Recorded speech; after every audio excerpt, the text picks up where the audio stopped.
So welcome Dr. Swati for our, this is our day 3. This is every day we have 2 sessions.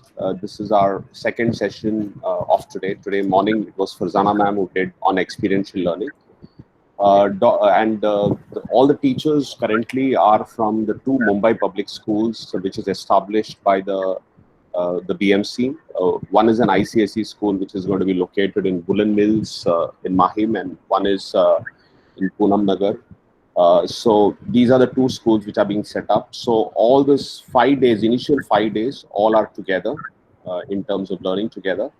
And the 6th day, they would branch out into the ICSE group, talking to some principals of ICSE, understanding their assessment. No matter everything is the same, but still they'll go into that group. And the CBSE will have their own principals from Delhi who would be coming and sharing their thoughts. So that's how we have broken up the 6 days. The idea was to gather together as one family, start learning, because we all believe that learning never stops. And here the teachers, in spite of the different work at home and different assignments they might get, they're all participating with total enjoying and enriching from every session. So the feedback has been fantastic, and I'm very happy that they're enjoying and they're comfortable in this environment.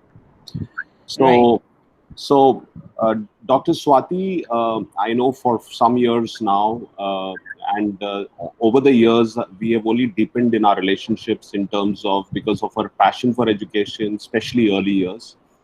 The focus of bringing early years, no matter many might be a primary teacher also, but I feel that everyone needs to know the foundational years. It's very, very critical. Sometimes a lot of our primary school teachers and secondary school teachers think that it is too small to be early years, but it is not. It is the foundational years, and that is where from the children, that is from where the children have come up and grown.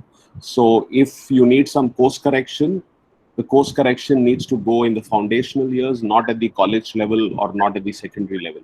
So on purpose, on real purpose, we have actually invited her, and she is the president of Podar Education Network, plus she's the president of Early Childhood Association and the Association of Primary Education and Research. But if you want to know anything the best, or in terms of knowledge and understanding and experience about early years, she is the go-to person. Very limited people in India actually understand that, and I'm glad that I'm actually associated with her and work very, very closely with her. So thank you, Dr. Swati, for coming over. And I really am very, very sure, no matter I shared a feedback form, but I'm very sure about the feedback from this session well in advance. Thank you, and over to you, Swati. First of all, thank you, Francis, for always being such a champion for early years.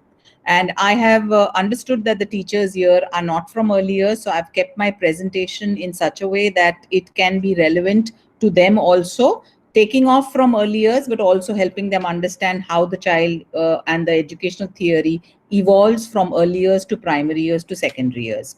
So thank you once again for this opportunity to coordinate and talk and share ideas with these lovely educators. I must say that I am always in awe of the amount of work that you do, Francis. I don't know how you are able to manage your time and how you are still able to do the best in everything that you do. So much to learn from you, really. So a very good evening to all the educators. You all are very, very fortunate that Francis is involved in this project. It means you all will always get the best of speakers and the best of exposure to all things related to education, and especially ICSE education. My topic today is educational theories. And can you see the presentation? Yeah, Jyoti would just put it on. Sure.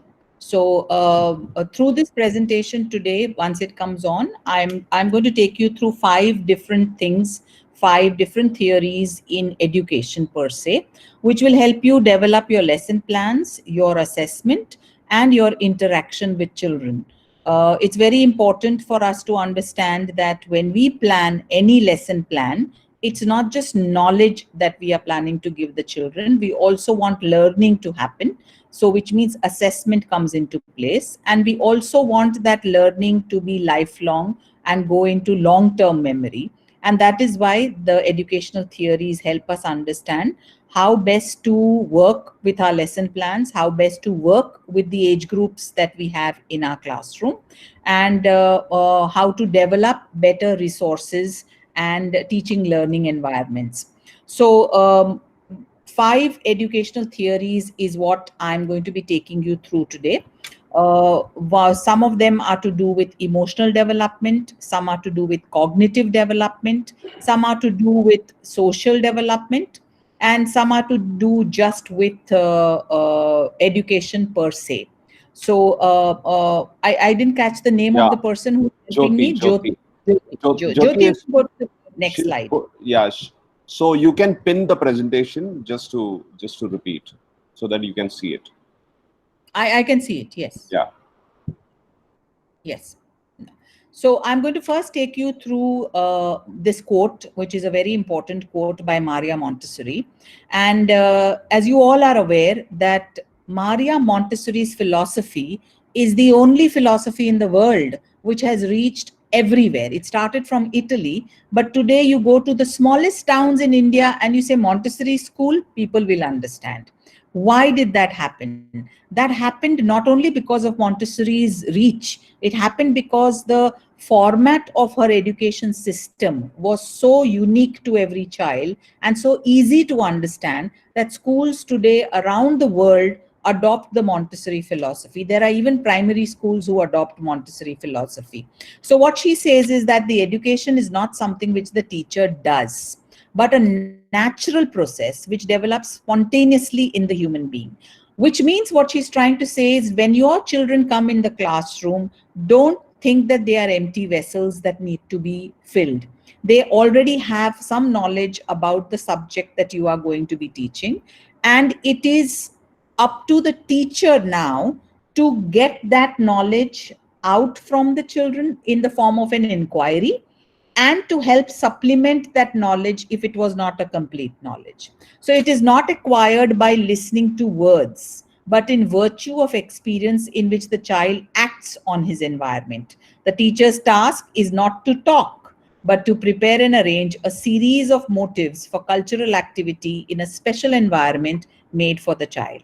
Now, sadly for us, we are all in schools where we have desks and benches and chairs and tables, and the teacher, poor teacher, is put in front of the blackboard, which has now become a whiteboard. In some schools it's a green board. Whatever color it is still a board. And we have to then talk to the children and we have to make them interested in a subject. So you might say, oh my God, how do I do this in my classroom, in my situation? Well, it's very simple.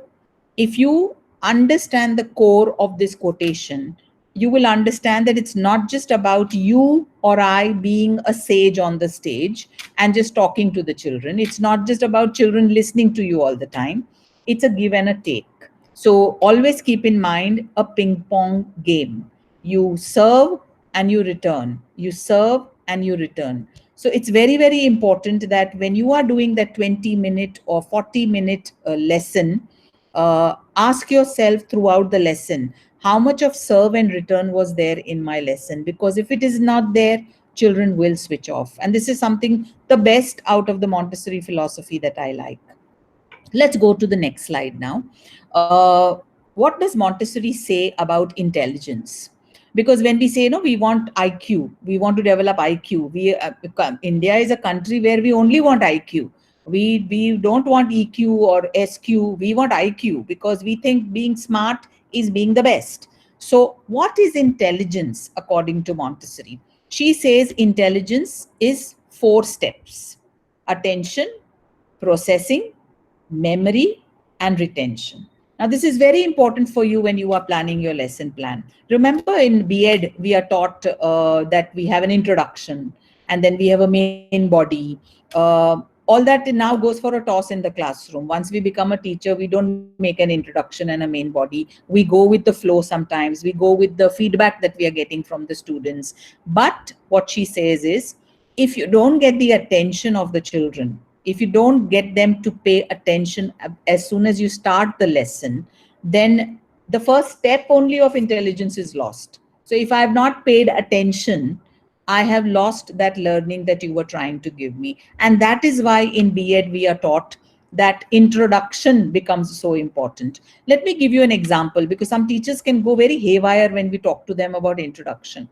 When I was a B.Ed student, we were supposed to do peer observation. So which means we used to go to each other's classroom when they were giving a lesson. So there was this friend of mine who was giving a lesson in a Gujarati school because she had opted for being a Gujarati medium teacher. And introduction. So she was doing a history lesson on Tipu Sultan. And she said, my introduction has to be great. I'm going to get marks for introduction. So she took a glass of water, and we were all wondering, Tipu Sultan and a glass of water, what is she up to? So she took this glass of water, she dipped her finger in the glass of water, and we are still wondering, Tipu Sultan, come on, it's history. What is this lady doing with a glass of water and now dipping her finger in it? She dipped her finger in it, she took it out, and there was a droplet of water on that finger. And she said, because it's a Gujarati class, she said, Asu che, which means, what is this? And in Gujarati, a water droplet is called tipu. So the children said, Tipu. And she said, yes, so I'm going to be teaching you about Tipu Sultan. Now, that's not an introduction.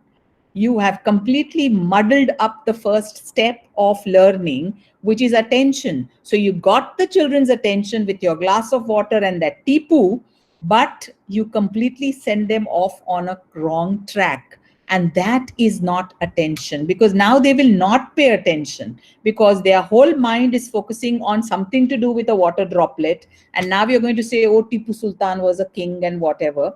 They are not going to pay attention. So attention becomes the most important first step of intelligence. And when children pay attention, they are able to process the knowledge much better. So the incoming information from the teacher or the incoming ideas are processed much better.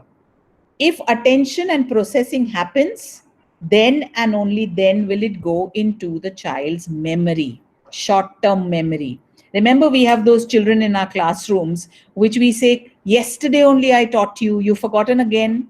It's because it didn't go to the fourth step, which is retention. From your short-term memory, things have to go into your long-term memory. And that is called retention. And that's why we do exercises or worksheets, etc. at the end of the lesson. That whatever they've understood in the lesson goes in their short-term memory. To go bring it to their long-term memory, we now need to give them an activity or something. But you know, in our Indian schools, we look at this activity as more of writing, as more of correction, and we don't understand the actual reason behind a follow-up or a revision activity that we give. It's not just to give some activity to children, it's to assess them, not test them. Let's remember the difference between assessment and testing.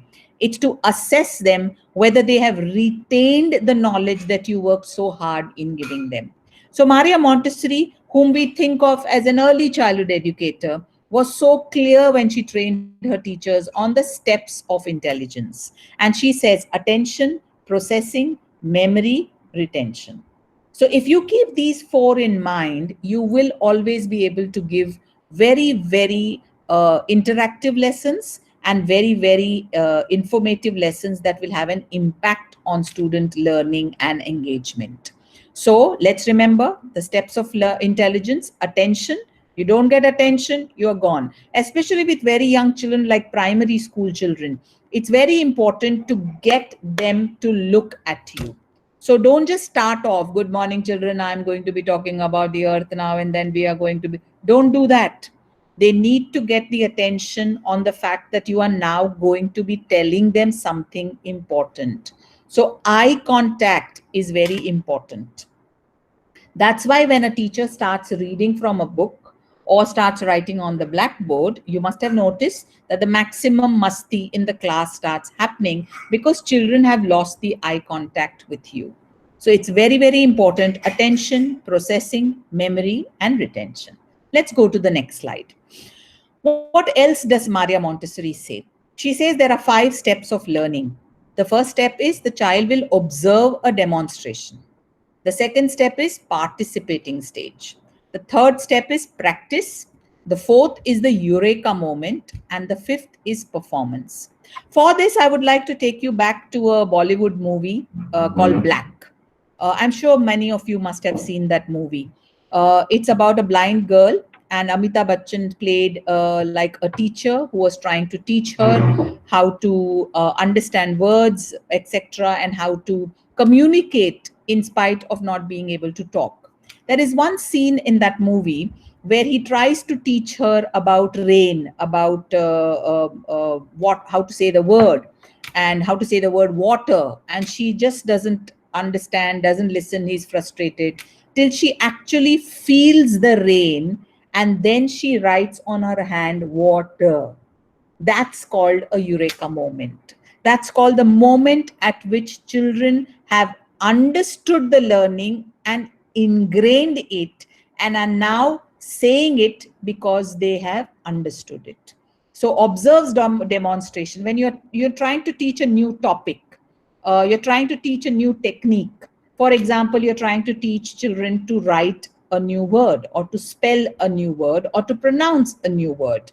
Tenacious. You're trying to come out with this new word for the children. They will first observe.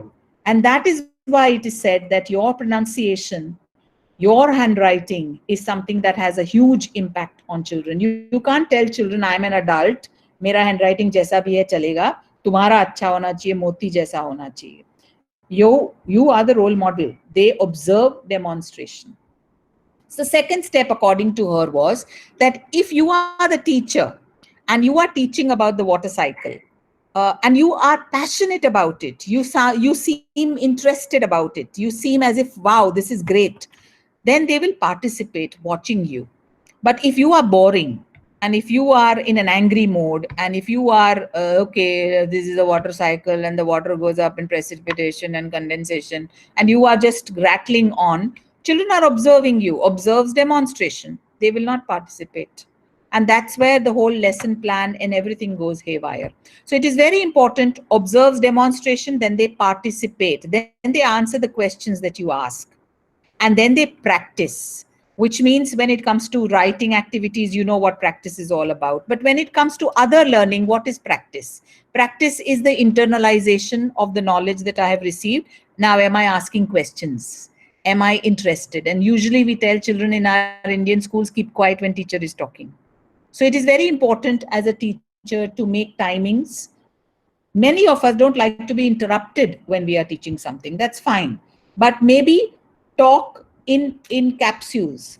Talk and then pause and then ask them, what are your thoughts on this? That's where your practice will come in. They will learn to internalize whatever you've taught them, and now they will want to participate by asking questions. That's the practice. I'm practicing the knowledge that you just gave me.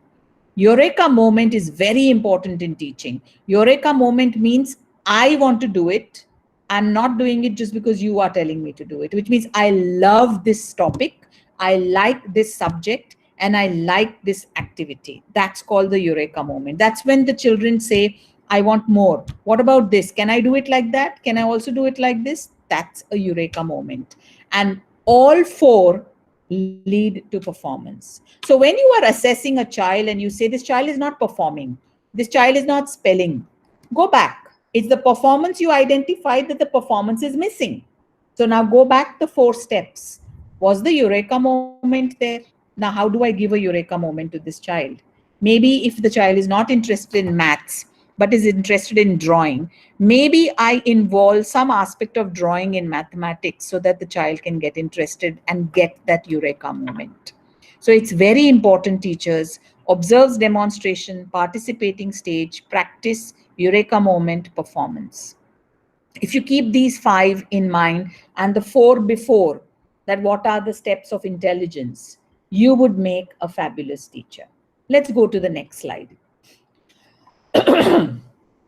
Now, what does Montessori say? She says the learning process has 3 parts. It has the brain, it has the senses, and it has the muscles. Now, I want you to imagine your classroom. Brain, yes, the teacher is talking, they have a textbook in front of them, brain is involved. Senses.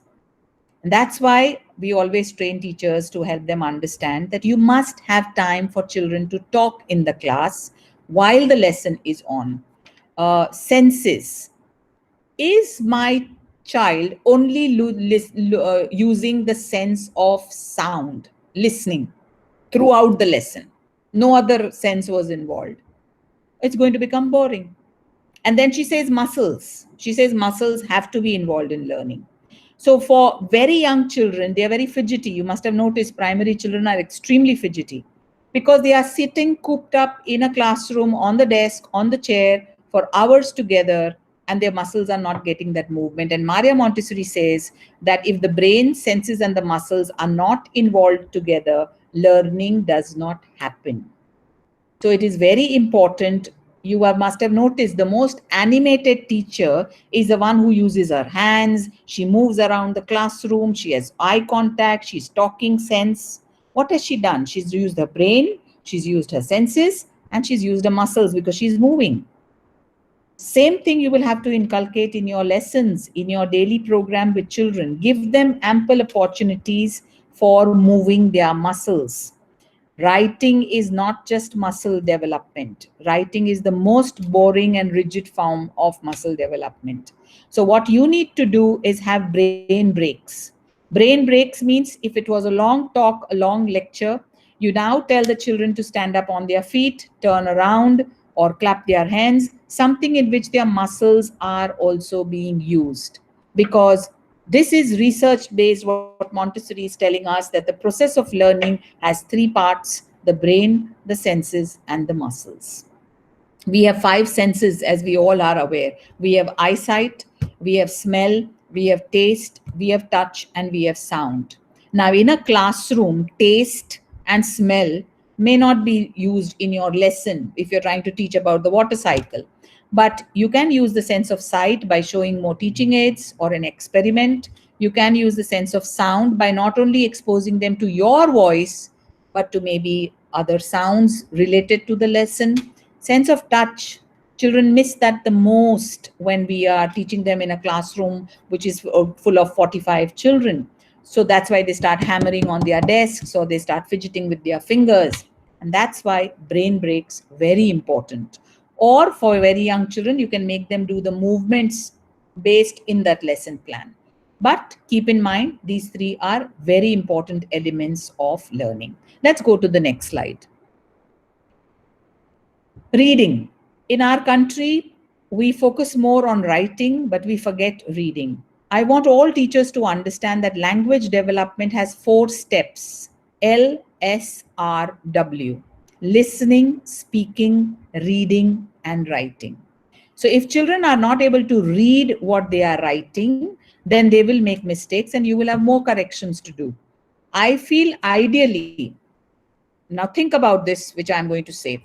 Ideally, if I know how to write a word, say cat, wouldn't I know I'm making a mistake while I'm writing? Because I know what the word cat looks like. So I wouldn't need a teacher to correct me. The fact that I need a teacher to correct me tells me that I still don't know how to write the word cat. This is something that we are not taking into consideration.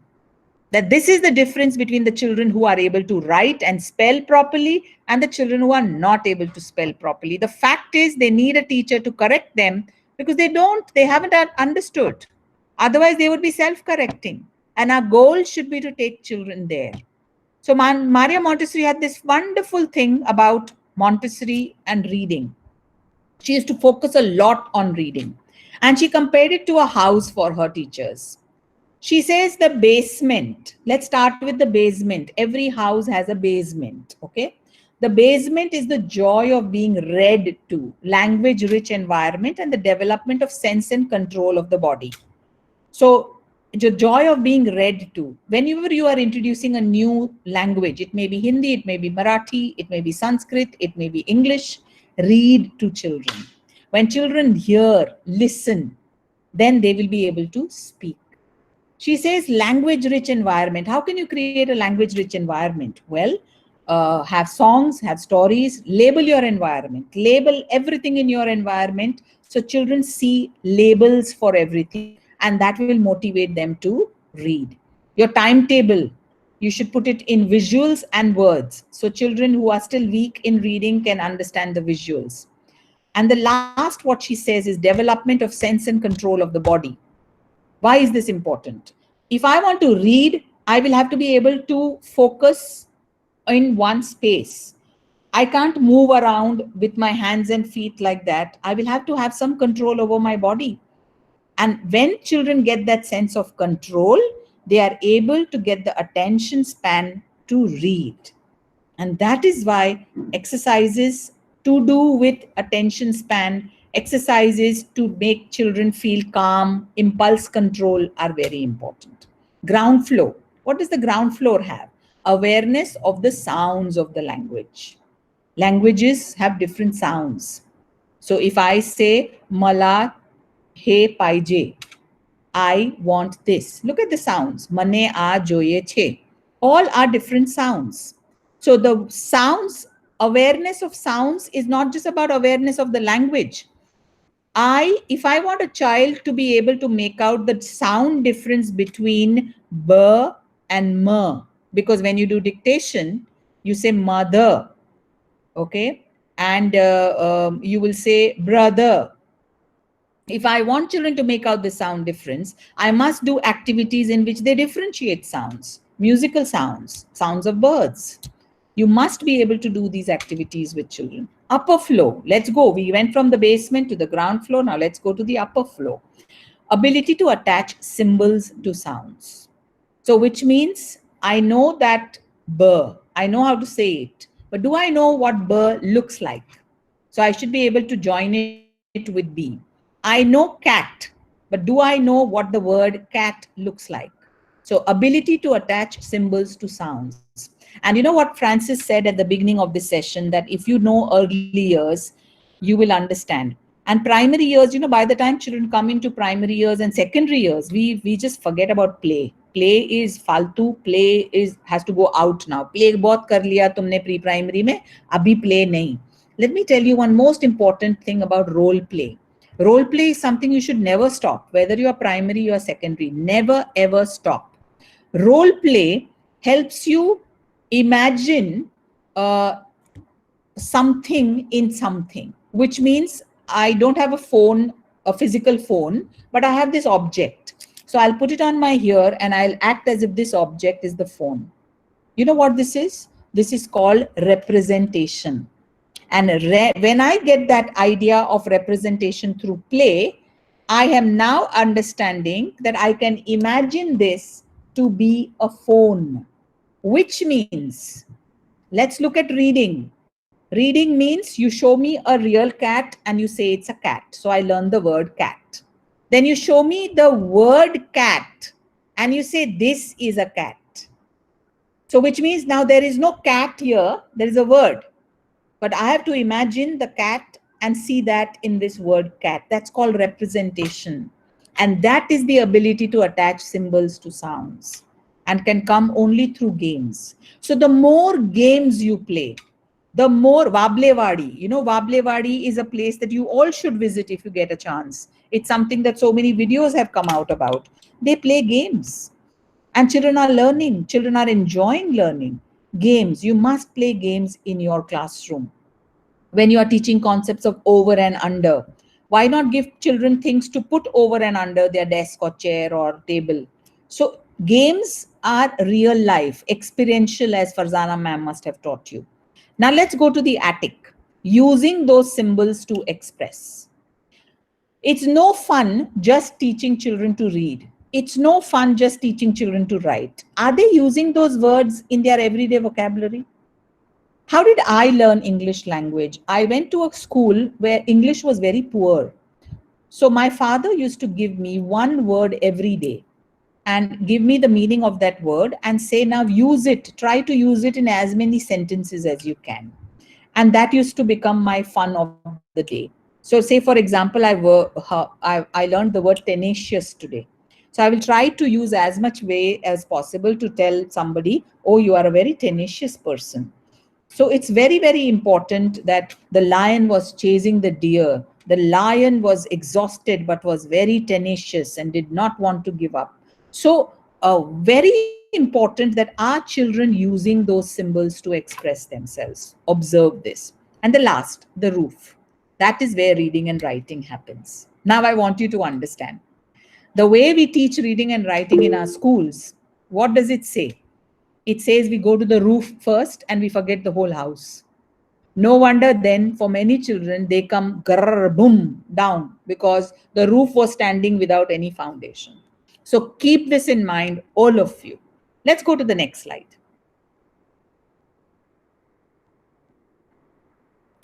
Now, that was Montessori. She was from Italy. So from Italy, I'm going to take you to Germany now. Germany was the land of Rudolf Steiner. Rudolf Steiner was actually a philosopher.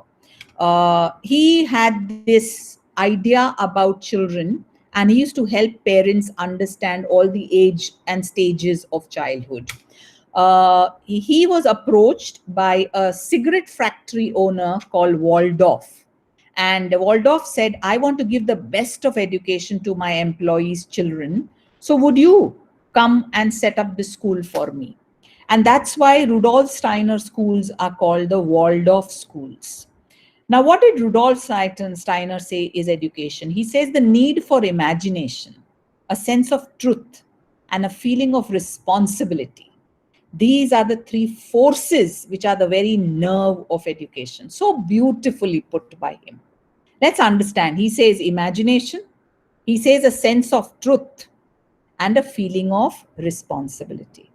I really wish all these people who use WhatsApp and TikTok would keep these three in mind. They have imagination, but many of them forget the sense of truth and their sense of responsibility. And that's why you have so many fake forwards and fake news and all that.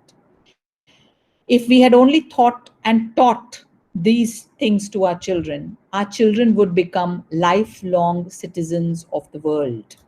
Imagination, truth, and responsibility. Let's move ahead. He has divided childhood into 3 stages. And whether you are a parent or a teacher, this is going to help you a lot. He says you cannot treat a teenager like a toddler. And many of the children have a problem with their teachers and their parents because of this. A teacher of a secondary classroom tends to talk to the children like this, as if they are a toddler or a child. She talks down to them. Or she becomes too friendly. That also children don't like. I don't need you as my friend. I have many friends. I need you as a teacher. A teacher is supposed to be a mentor. So what are the 3 stages of life, he says? He says infancy, childhood, and adolescence. So infancy basically ends at toddlerhood. So he divides usually the entire age of humankind into 7 areas, 7 years. So according to him, infancy would end at 7 years, and then childhood would start. Now, why does he divide these years into 7-7-year slots? Do you know that? Do you know that our entire human body is completely new every 7 years? Yes.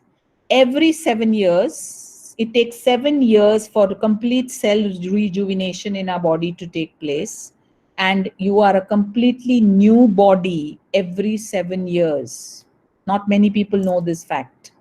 And that's why what he would do was, he would keep the same teacher with the same children for 7 years together, because they should know the development of children. But coming back to this chart, he says in infancy, what are the 3 things that children want? They want imitation. They will imitate. They learn only by imitation. Mirror neurons. Brain research has now proven it. Mirror neurons. So in imitation. Liberty. They want a little freedom. They want to touch things. You must have noticed they want to move when they want to move. They don't believe in following any rules. Liberty. And spiritual, which means we all say in every religion that there is God in a child, don't we? That is how we need to treat these children, by thinking that there is a God in them. So when you think that there is a God in them, you won't get irritated when they break something or don't listen to you. You will take a deep breath and say, there is a God in them. So you won't hit a God. So that is why he says spiritual. Next stage is childhood. That is when your children are in the primary classrooms. And that's where they require three things. They require authority, they require equality, and they require legal. Authority means you need to be firm, you need to be concise, and you need to be consistent with them. They respond very well to authority. Very important that you must talk to them firmly if they are not listening to you. Don't shout, don't ridicule, don't insult, but talk firmly. Equality. They get very hurt with partiality. I want you all to Google today. There is an experiment with two monkeys. And in that experiment, which they did, the experiment was that I will give you something to eat, and you, the monkey, will have to give me a stone because I have given him stones ahead. So there are two monkeys, and what they're kept next to each other. And the first monkey gets a cucumber. So he gives a stone. Now he's watching you while you are giving the second monkey. The second monkey does not get a cucumber, he gets a grape. And grapes are higher in the order of nice things for monkeys. Cucumber here, grapes here. So he saw the second monkey getting a grape, and the second monkey gave the stone.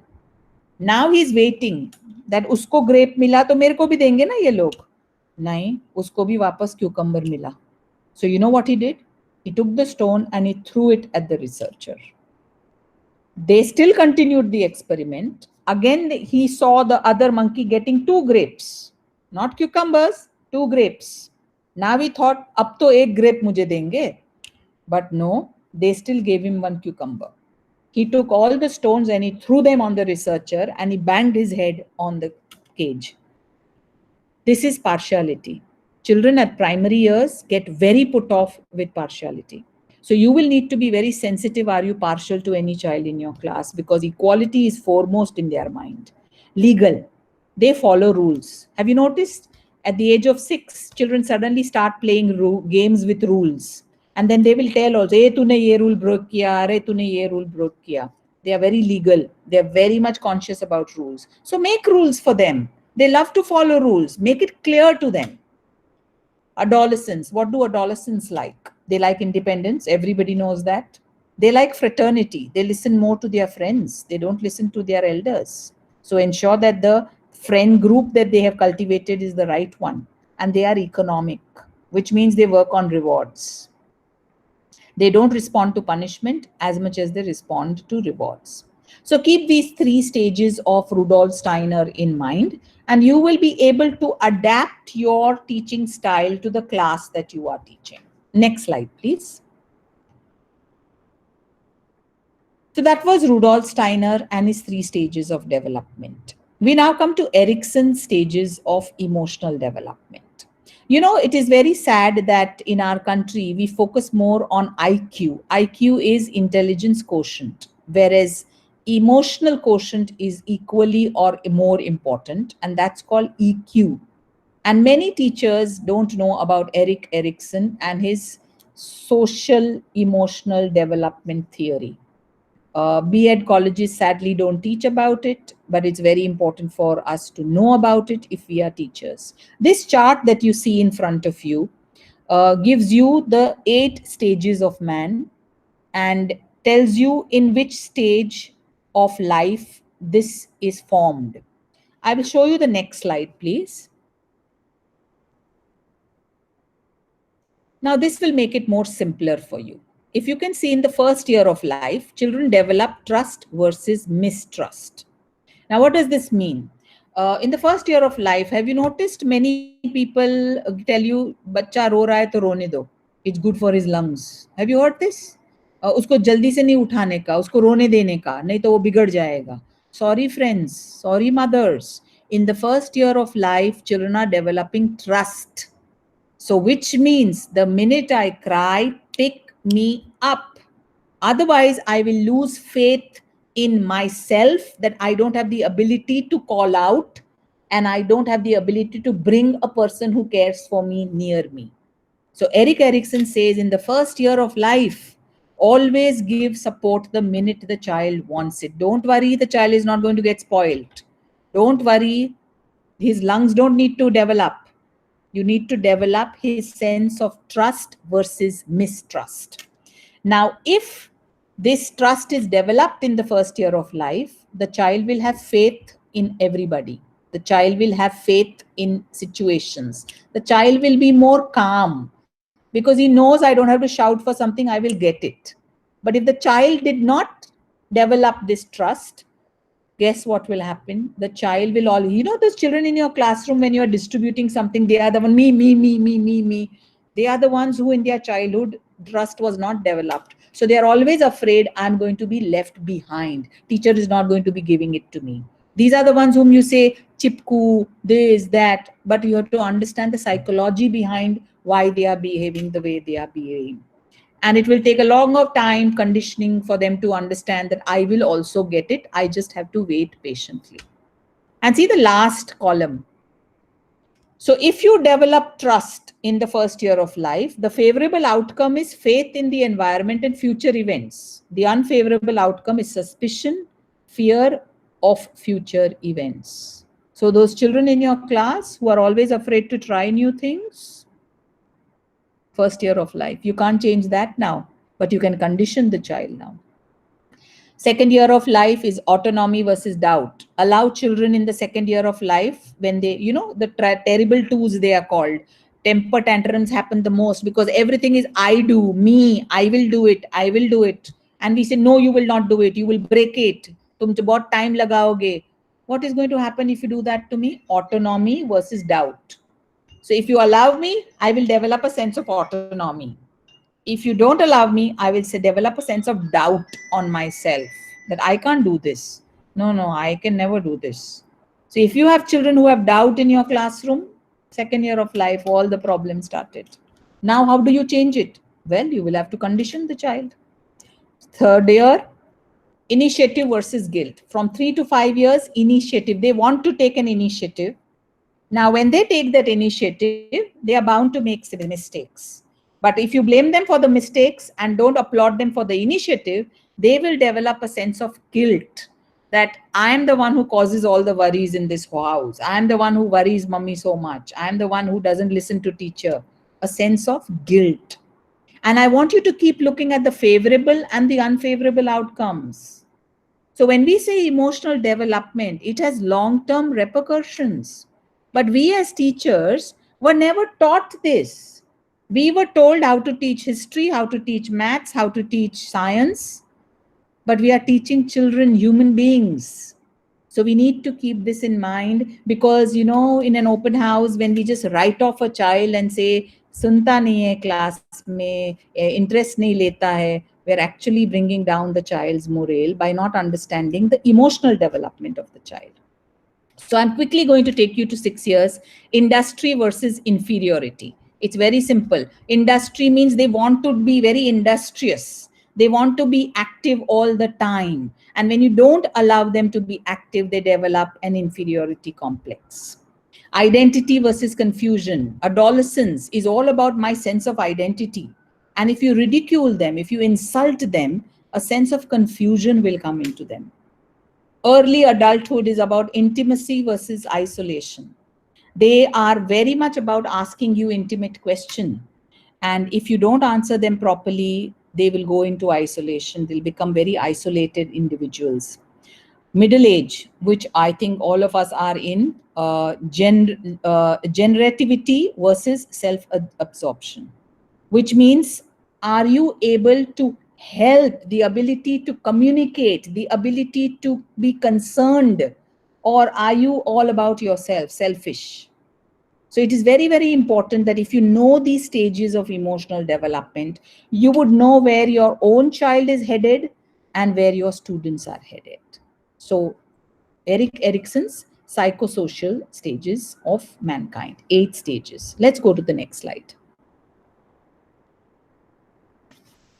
So if you see here, I have made the very simple format here. It gives you the age, it gives you the stage, and which is the strength that you will develop. Now I want you to see the last column: hope, willpower, purpose, competence, fidelity, love, care, and wisdom.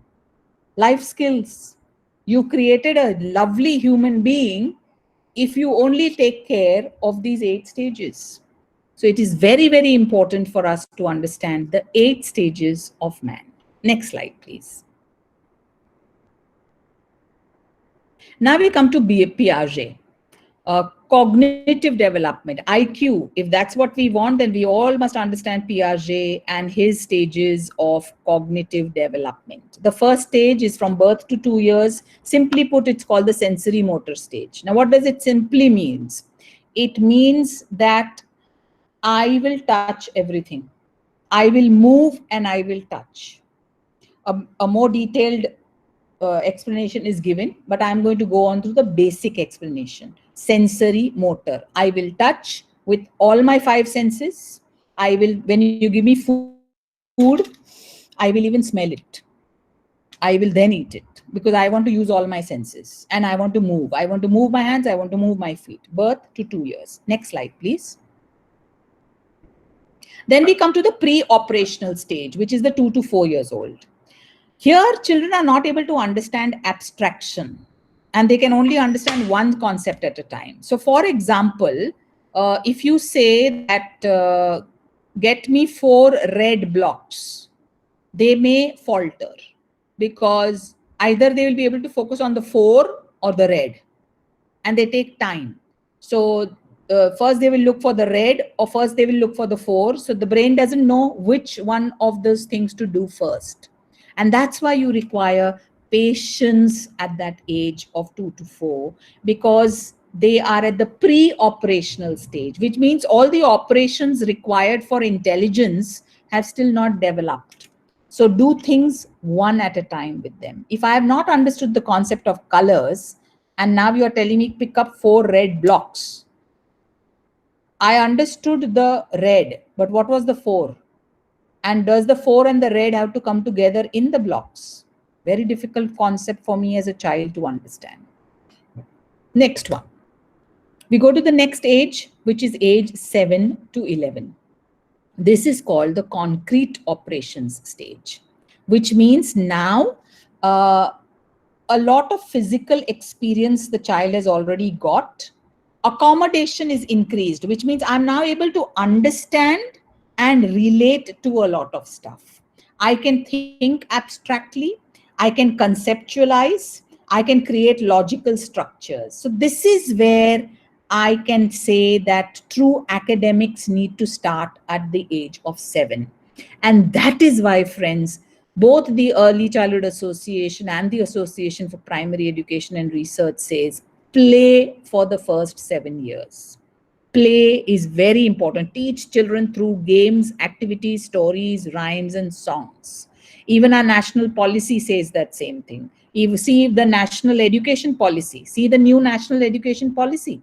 It says up to 7 years, children must learn by play. Because of this, because of Piaget's, he has identified it so easily for us that learning, true learning, accommodation of learning, logical thinking, abstraction, conceptualization only starts after the age of 7. Let's move on. And then formal operations, 11 to 15 years. He says now cognition has reached its last and final form. By this stage, the person no longer requires concrete objects to understand something. So now I can talk to him about a Tipu Sultan's battle without showing him a video. He will be able to visualize it. He will be able to also, this is the time and age where rational judgments are possible. So moral education, sex education, all this can be introduced from this stage onwards. You're also able to be deductive. They are also able to do a lot more abstractive thinking, very similar to an adult. And that's why at this stage, they are the most irritating to many adults. They answer back, they challenge you, all because they are thinking is almost on par as yours. And it sometimes worries us because we think, oh my God, the child is becoming smarter than me.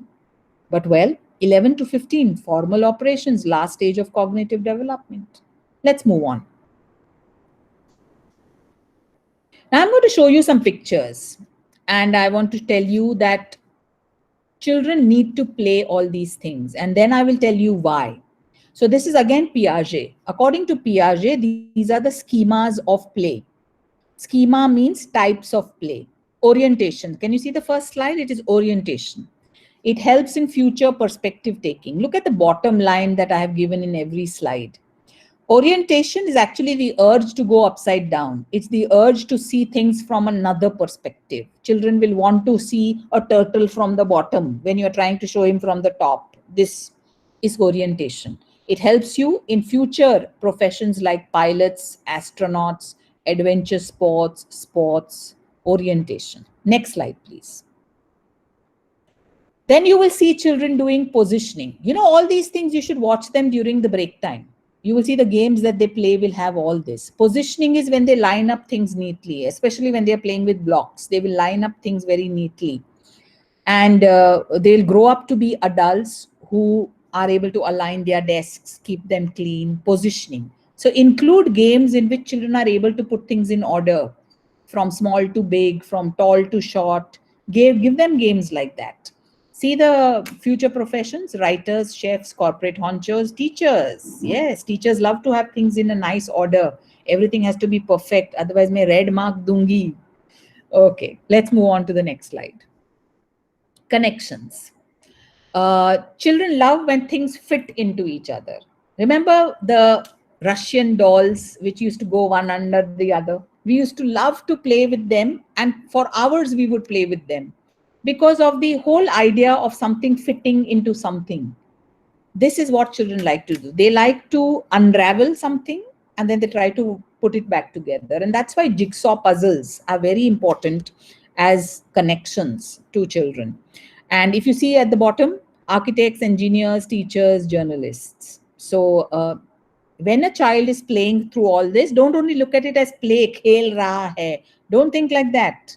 When you look at children like that and the parents say, you are not teaching anything in the school, children are just playing, tell them, no, see, connections are happening. Your child is becoming an architect, engineer. See, talk like that. Next one. Trajectory. Have you noticed children love to throw things? They want to throw things and see how far it goes. That's why that is the age at which gilli danda they love to play, because you're throwing things. You want cricket, you want to throw things. They love and they want to throw things and see how it will land, how far it will land. We were very fortunate in our childhood. We used to even throw stones at mangoes, and then we would actually calculate, if I throw it this hard, then it will hit that mango. Trajectory is a very important skill. Here is a game. If you see in the photograph, children are balancing on a bench and then they have to jump and land on a circle which is drawn, and there are footprints inside the circle. They have to land on those footprints. This game is called landing on the moon. So we tell children that's the moon and now you have to land on it. So trajectory. I will have to ensure that my body is thrown or I jump in such a way that I actually land there. Look at the professions given below.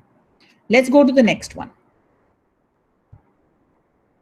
You then have enclosure container. Children like to fill things. Have you noticed they like to fill things and they carry it from here to there? That is what they love to do.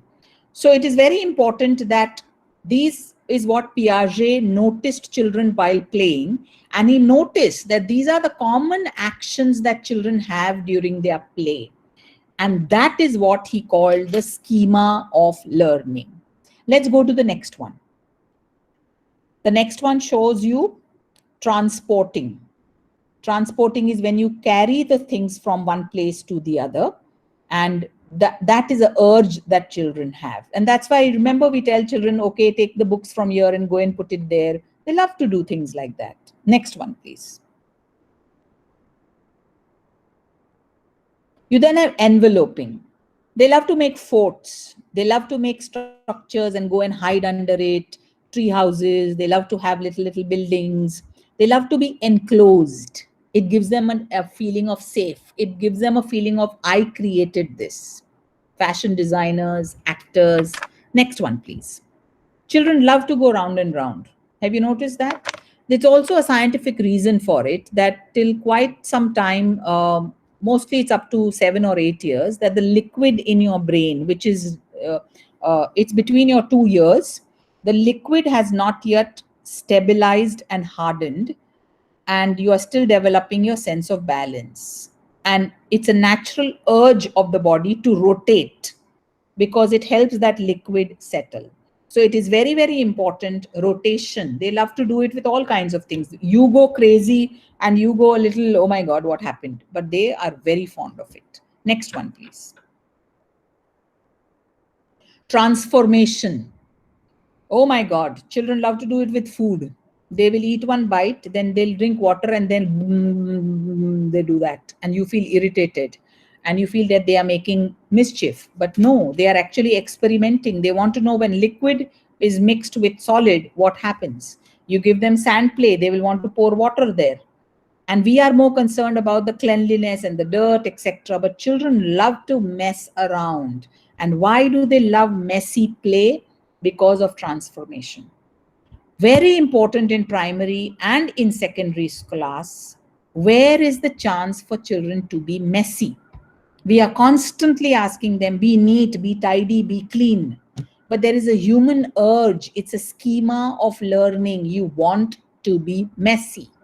So let them be messy. Next one, please. Now I want you to see this.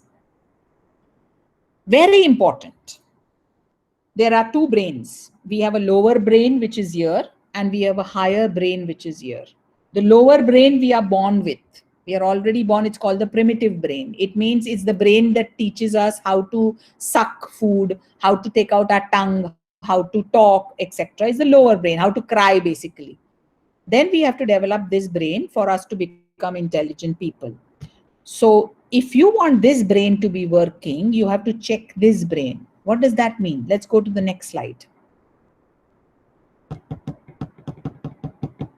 So what do we want children to do in the class? All age groups, primary, secondary, pre-primary. We want them to sit and not move around. Who is responsible for this? Lower brain. Listen when the teacher is talking. Who is responsible for this? Lower brain. Behave. Lower brain. Share, problem solve. Higher brain. Focus, pay attention. Higher brain. Learn. Higher brain. Think critically. Higher brain. Read. Higher brain. Write. Higher brain. But to do all these higher brain activities, you first need to control my lower brain. And so you will have to give me physical activities. Remember Montessori? Go back to what Montessori said. She said the brain, the muscles, and the senses. The senses and the muscles, that is why she said, I will not be able to sit and not move around if you haven't given me a physical release. I will not be able to listen to you if you did not involve all my senses. I will not be able to behave if you didn't get my attention. So very important, friends. I have linked Maria Montessori's, those steps that she gave to brain development. This is the most important slide for all of you. Let's go to the next one. And here are some quotations that will help you understand this better. That the lower brain needs sensory stimulation, motor skills, visual, balance, and movement. When lower brain is involved, then the higher brain functions occur. If lower brain needs are not met, can't self-regulate, I can't sit in my seat, and I can't stay focused. So that's why I said brain breaks. If you have had a very, very detailed lesson, give them a brain break. Say, okay, we are all going to snap our fingers.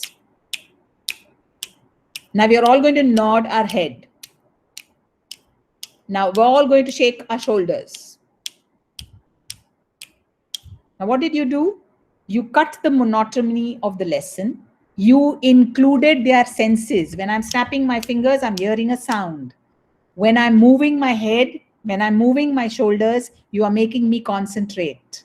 So when you give these simple brain breaks to children, that is when the lower brain will be occupied and now the higher brain will be, it's like, let's keep the lower brain occupied and then the higher brain will be able to function. Next slide, please. A very important quotation from China. Right now, we don't need things from China because Corona was enough. But this is a very, very important quotation from a philosopher, scholar in China called Yong Zhao. He says the world does not need Gofendeneng. What does the word Gofendeneng mean? It means good at tests and bad at everything else. That's a generation we shouldn't be bringing up. That they can only answer tests, but they can't behave, they can't listen, they can't focus, they can't retain, they can't have logic. So keep this in mind. Next one, please. Have you all played Simon Says? Yes, you all have, right? So, when we say Simon Says, what do we say? We say you can only do the action when I say Simon Says. So, are you all ready? Right?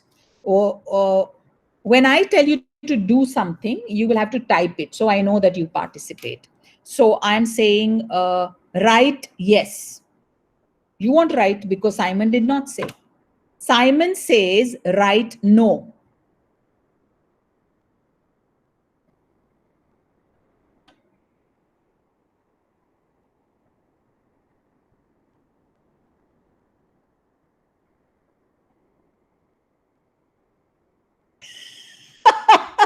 Sudam, very nice. Sudam wrote no, write no. Very nice. Now that is the kind of a child that you will have in your class because Simon says write no. So he did both. Wonderful. But now I'm going to change this game a little. And that change which I'm bringing in this game is called cognitive flexibility. So which means now you should not do what Simon tells you. You should do what Simon does not tell you. Ready? Okay. So Simon says, clap your hands. Simon says, write yes. Write hi. Very good, Amol.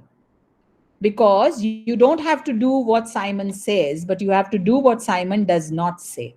Try this game in your classroom because children have got so used to Simon Says, it requires cognitive flexibility to now suddenly change the rule in your mind and do what Simon does not say. This is called cognitive flexibility. Let's go to the next slide.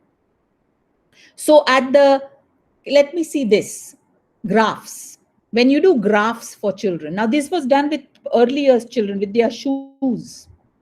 So how many shoes were small size, how many shoes were large size, and how many shoes were extra large? What is this? Is this cognitive flexibility? Which means I am now seeing the same shoes, but now suddenly this shoe is in a different category. This shoe is in a different category. Till now, they were the same. Look at the one on the left-hand side. Please do this in your classroom. Children love it. It's called taking a poll. Take a poll, take a vote at the end of every day. If you see at the bottom of the easel boards are visual pictures of the different things that they did in the day. They had news time, they had play, learn, explore, they had number magic, they did yoga. Now, each child will come and put the child's name on the activity which the child enjoyed in the day. So now if you can see the votes, the second one has got the largest number of votes. It tells the children that I have a say, I have an opinion, and that's very important part of education. So this requires cognitive flexibility. Let's go to the next one, which is Venn diagrams. Venn diagrams are again cognitive flexibility. Look at this Venn diagram. You have vehicles that you can use for journeys. That all these are vehicles and you can use them for any journey. But there are vehicles that you can use for a long distance. There are vehicles that you can use for a short distance. And then right there in the middle, that's why it's called a Venn diagram, is the vehicles that you can use for both long and short distance. This is cognitive flexibility. that you are making me make groups within groups into groups. When I'm able to see knowledge like that, that's called cognitive flexibility. Let's move. We have a little less time, so I'm going to just hurry up. So if you see this slide, it says base level cognitive flexibility is about Simon Says. It's as simple as that. But at a higher level, it is the ability of seeing a number in different forms, which means what? 5 plus 2 is equal to 7. 4 plus 3 is also equal to 7. I'm now able to see 7 has different forms. Is the ability to see the same word in different fonts. So I'm now able to read in a book, in a billboard, in a newspaper. All the fonts were different, but I was able to read it. That is called cognitive flexibility. Let's move on. Now we're going to we went from Italy to Germany, and then we went to Erik Erikson, which is somewhere between Germany and France, and Piaget, which is France, but also USA, and we're now in Russia. So I've actually taken you around the world today, so you should pay me the fees for it, because otherwise you're not allowed to travel, remember? But I took you to all these countries today. Lev Vygotsky. He had 3 things to teach us: ZPD, tools of the mind, and scaffolding. So let's see what he has to say. Let's go to the next slide. Very simply put, let's understand what is ZPD according to Vygotsky. And it is so important for us to understand from the point of view of assessment. So a child can do something for the first time with help. Agree, right? You brush your teeth with some help, you cook for the first time with help, you write for the first time with help, you understand a concept with help.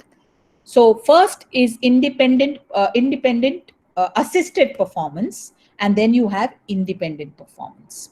This is assisted performance, this is independent performance. The gap between these two is called zone of proximal development, ZPD. So which means I'm here right now, you want to take me here, but to go from here to here, where is the bridge? That bridge is the teacher's job, to ensure that when the child is here, I give him a slightly difficult task, so he comes here. Now he's here. Now I give him a slightly difficult task, so he comes here. And slowly the child will reach here. But if when the child is here, I give him a very difficult task, the child will just remain there. And that's the choice that teachers have to make with children who are struggling. What activity to give them to take them to the next level of assisted independent performance. Let's move to the next slide. So here, if you see, you learn new things, sometimes with the help of the teacher and sometimes with the help of peers. That's why Maria Montessori had mixed age groups in her classroom. So the older kids could help the younger kids learn a new skill. Let's go to the next one. To put it very simply also, what he has told here, Vygotsky says that this, which I showed you, assisted independent, this is the bud. You are a bud here and then you become a flower. So if you keep all these examples in mind, to make a bud a flower, what do? एक कली है आपके पास, उसको आपको फूल बनाना है. Now you have 2 choices. You either water this kali properly, you keep it in the sun, you take care, you nurture. So automatically it will grow into the flower.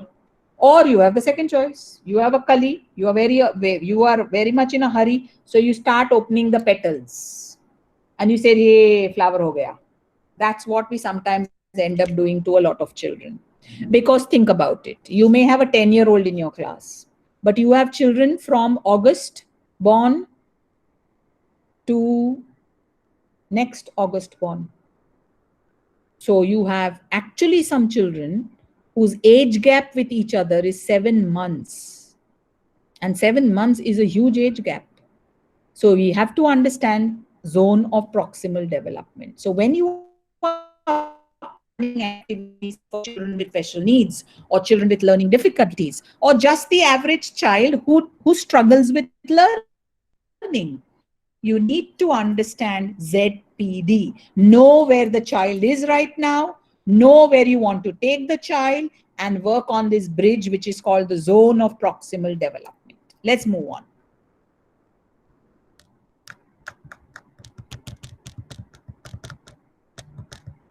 This quote, very important to what I just said. Very important to provide the experience that are in the child's zone of proximal development.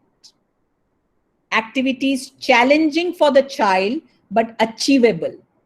You know what, Vygotsky gave one very nice example. He said, if I put you, he called this the tiptoe technique. What is this tiptoe technique? Tiptoe technique is, if I put something here for you, you can easily take it and you'll feel bored.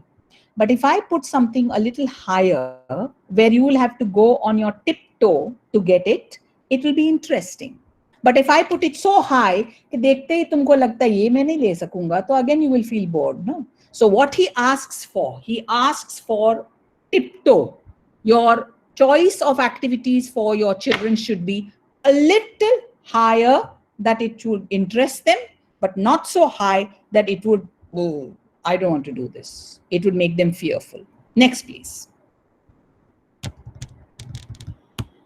And this is how you can identify the 4 stages of ZPD. Here, stage 1, performance is assisted by somebody. Stage 2, performance is assisted by themselves. Stage 3, performance is developed, automized, and fossilized. And stage 4, automatic performance. Now, because you're going to be having this PowerPoint presentation, I want you to think back of Montessori. If you think back about the stages, right? Observing, demonstration, participation, eureka moment, practice, right? See these same kind of things that Vygotsky is talking. These were all people, you will be surprised to know, that were almost peers during that time. Piaget, Montessori, Vygotsky, what a time it was that the world at the same time had all these people, including Tagore from our country, including Gandhi. You'll be surprised to know that Rabindranath Tagore went and attended the first Maria Montessori International Conference, and there he met Piaget. What a wonderful fact. I mean, I was amazed when I read something like that. And that's why when he came back, Rabindranath Tagore supported the Maria Montessori method of teaching. Let's go to the next slide. Now, Vygotsky says tools of the mind. To put very simply, you can always read this slide, but let me give you the simple example of tools of the mind. Vibgyor. To remember the colors of the rainbow, we remember Vibgyor, and automatically then we know Vibgyor, what will happen. What are the colors? That's called a tool of the mind. You gave the mind a little hook on which to hang that knowledge safely. That's called tools of the mind. So when you're trying to teach somebody some vast topic, please give them something like a tool that will help them remember all that matter into a concise manner. Acronyms usually do that. So teach children to remember bigger, wider, more knowledge in the form of acronyms. Next one.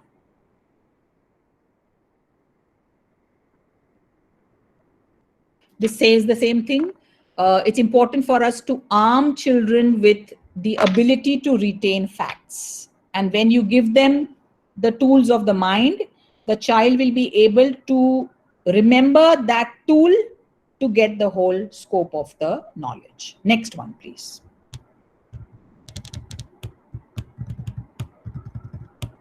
Last thing that Vygotsky says is called scaffolding. Scaffolding means, when you want to repair a building, you build that bamboo frame around it. That's called a scaffold. You have scaffolded the building so that the workers can climb on it and complete the work. But when the work is over, you remove the scaffold. Similarly, in education, what he talks about scaffolding is that some children require assistance longer. That's called your scaffolding. So some children may be scared of doing an activity. So you help them by understanding their fear. you motivate them, and some children you just allow them to watch while others are doing and they get over their fear. This help that you gave the child, this silent support, is called scaffolding.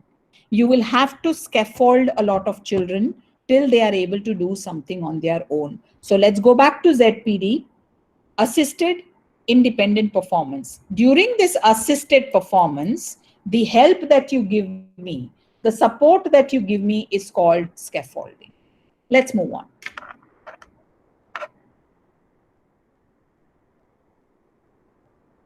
First point, most important. The task of the adult or teacher then becomes one of timing the removal of the scaffolding to enhance the child's successful independence of the final behavior. As Indian mothers, we don't know how to scaffold. I'll tell you why. I see mothers force feeding 4-year-olds, 5-year-olds, 6-year-olds, 7-year-olds. Hello. You're supposed to scaffold them till the age of 3. Then you are supposed to motivate them to eat on their own. If you are keeping on helping them, it means you've not removed the scaffolding on in time. So it's called the handover principle, which means now I know that you are able to do this on your own. So I'm handing over the independence of doing this activity to you so that you can become an independent performer. Same thing connected to Erik Erikson. Doesn't he say that autonomy versus self-endowed? So if you don't give me autonomy, the freedom to do when I know that I can do it, you are creating a sense of guilt, a sense of doubt in me. Same thing here in Vygotsky. So the whole point, friends, of exposing you to these educational theories is also to help you understand that they are all interrelated. They will all help you in teaching and creating a lovely learning environment in your classroom. So don't look at them as separate. Montessori, Steiner, Vygotsky, Erik Erikson. No, they are all interconnected. It's for you as the educator to see the connection. Let's move on. Next slide, please. There is no line. There is no slide. Okay, yeah, there is. I end now my educational theories with somebody from India. So I took you all around the world, right up to Russia, and I've brought you back to India. Gijubai. Not many educators know about Gijubai Badeka. And just because I wrote a book on him called Once Upon a Story, many people think that it's all about early childhood education because people associate me with early childhood education. But I want you all today, if you have not read about Gijubai Badeka, to download a PDF from Google called Divya Swapna. Divya Swapna means daydreaming. Divya Swapna, daydreaming. It's available in English, though he wrote it in Gujarati. It is a story of a teacher in a primary classroom, 5th standard, who tries to do something completely different 150 years back and succeeds. And I wish our country, when it made its first education policy, had included Gijubhai's Divaswapna in it. Because today, when we talk about experiential learning, project-based learning, Gijubai was speaking about this almost 150 years back. And today, we are acting as if we discovered it. Let's go to the next slide. So I'm going to end my presentation with a few slides about Gijubai. 1920 is when this man had the Vaswapna, the daydream. He was a lawyer by profession, just like Mahatma Gandhi. He was also from South Africa and he came to India. And he left law to teach his child because when his child was born, he said, I will not put my child through the torture called education, which I went through. And so he started reading up.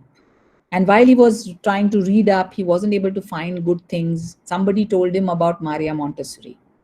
He read up on Maria Montessori and he tried to add his own things by observing children.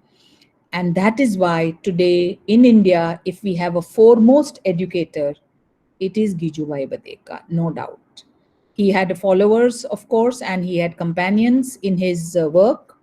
Anutai Wagh, and Tarabai Modak, which we all know. We should be proud of these two ladies in Maharashtra. Let's go to the next slide.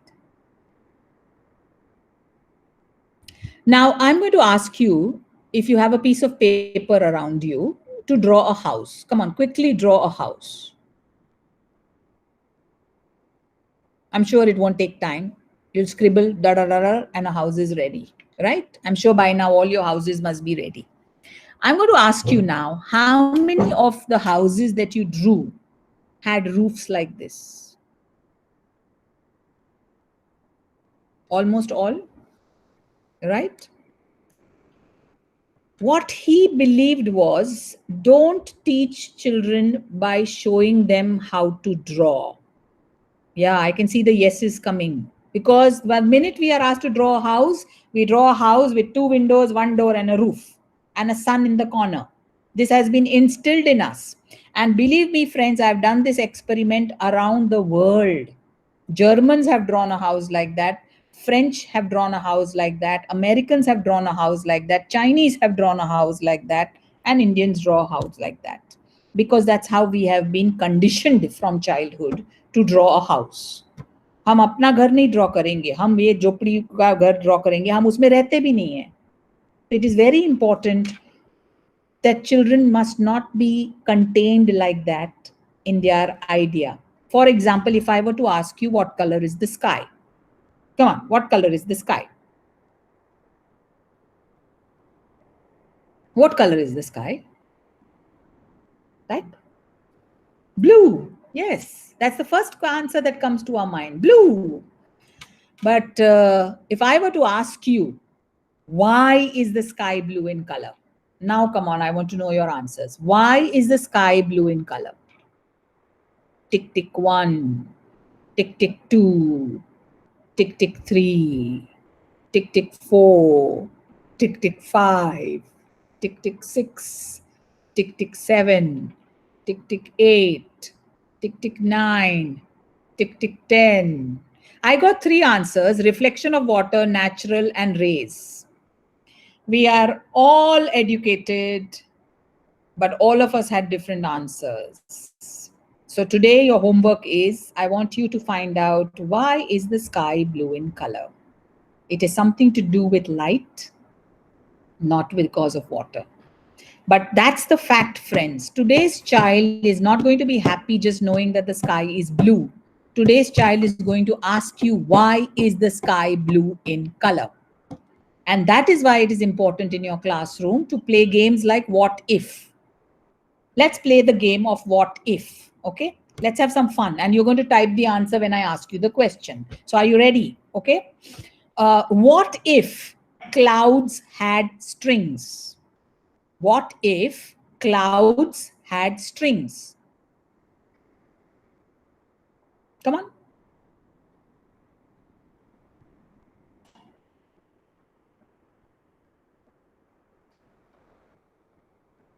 Yes, you would swing on it. What else? I would swing. What else? If clouds had strings, I would swing. If clouds had strings, I would fly. Yes. If clouds had strings, I would take the cloud from here to there. We go to the cloud. Very good. I would plait it. Very nice. Somebody saying I would plait the string. Very good. Now, my question is coming to you again. Now, listen very carefully. So if clouds had strings and you are going to pull the cloud and climb on the cloud and take the cloud from here and there and plait the cloud, you would take it down to get more water. What would happen to the birds if clouds had strings? What would happen to aeroplanes if clouds had strings? Because you are moving the cloud from here to there. Suddenly the poor pilot is nicely flying his plane and suddenly there's a cloud right in front of him. What would happen to water? Because everybody would be stealing the clouds and the water. Each country would be nicely stealing each other's water. So now my last question. Should clouds have strings? So you have made the pros and cons and you have reached this deduction. You've reached this logical reply. Clouds should not have strings. These are the mental games to play in the classroom. Ask your children, What if our city was made of chocolate? And the answers will come first. All the answers, I can eat it, I can do this, I can do this. What would happen to the rats? What would happen to our teeth? Wow. And my husband clicked a photograph of a cloud and brought it for me. So nice. It's always nice to have husbands like that. So, very important. This is what Gijubai did. Gijubai helped the children think with solutions. If you read Deva Swapna, it starts with this man as a teacher going into the classroom and telling himself, I will teach differently. And he started teaching them by saying, okay, everybody close your eyes, let's say Om. And all the children were just making masti, nobody listened to him. He went home very dejected and said, I'm not a good teacher.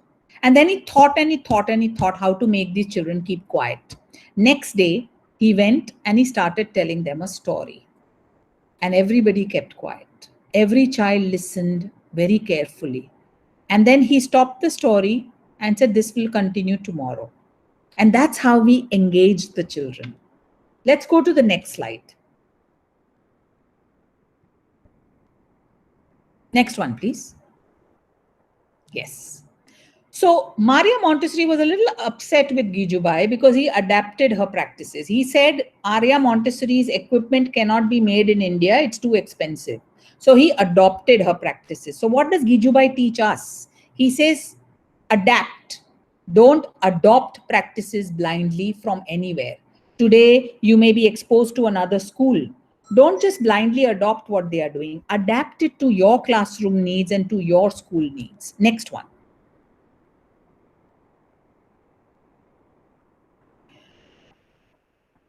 For everything, sometimes we are very afraid of parents and we want to seek permission for them for everything. It's okay if we seek permission for field trips, etc. But for any changes that we want to do in hygiene rules or anything, like now we are going to open post-COVID, you can't take the parents' permission. Is it okay if I take temperature of your child? Is it okay if I tell your child to wash hands? There are some things that you have to educate them about. And that's what Gijubai did. He started having an orientation for parents. In his first orientation, only 7 parents turned up out of the 50 in his class. But he went ahead with his experiment. And in the end, every parent was happy with the experiment. So sometimes it's okay if you don't take permission from the parents about things that don't impact the safety of their child. But for every small thing in the class or any experimentation that you're going to do in your teaching method, there is no need to impress a parent. There is a need to educate a parent. Always keep that in mind. Next one, please. He was the first one who greeted his children. Today, we are now forwarding videos as educators of a school in Japan where the teacher does hi-fi and we are saying, wow, look at this. Gijubai, 150 years back in 1920, greeted his children at the door by saying their name. And that's where the child bonded with this teacher. Next one. He did away with textbooks. All the teachers in the school were very upset because he did away with all the textbooks in his class. And I think that's the need of the day. You have been given a textbook by NCERT, but the textbook doesn't tell you what to teach. It tells you how much to teach. It doesn't tell you how to teach. So don't depend on the textbook for that. Next one.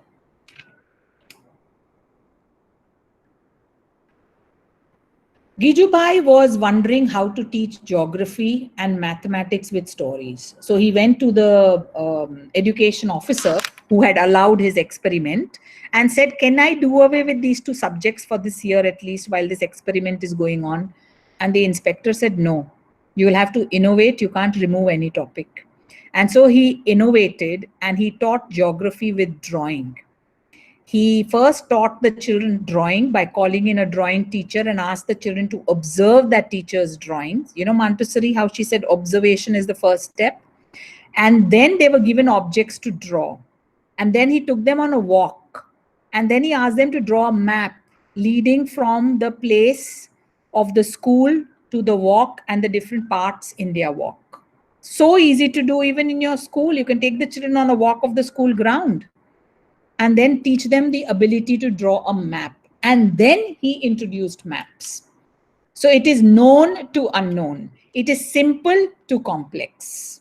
Very important maxims to keep in mind. Next one. Now, I want you to read this when you get time. That storytelling, when we say storytelling mein kya hai, storytelling ke kya seekhenge bacche, I have outlined in the next 3 slides what children learn from storytelling. They develop focus and self-control. They develop the skill of perspective taking. Next slide, please. They learn communication. They learn cognitive flexibility. Next one. They learn the ability to defer gratification. What is this ability to defer gratification? It means I want to do something right now, but I can't because everybody else is also doing the same thing. That is the importance of ability to defer gratification. Next one.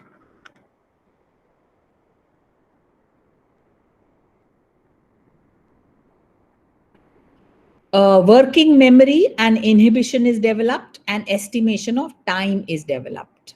Now, when somebody tells you stories kyun sikhate ho, stories develop all this. This is part of intelligence quotient. So please include stories in your teaching. Next one. This is the book available on Amazon. If you don't have a copy, you should buy a copy because there are chapters about maths, about everything that Gijubai changed and its relevance to you and your classroom today. So friends, I hope that the session was beneficial to you. My time is up. So I have to say goodbye. And if these pointers were helpful to you, this PPT is there for you to refer, to keep on understanding, going into detail again and again. But even if we bring a small change in our classroom, think of the number of children that we will be impacting. We are educators. We are no less than the other Corona warriors because we are the ones who are preparing the world and its citizens so that the next Corona doesn't happen. Thank you.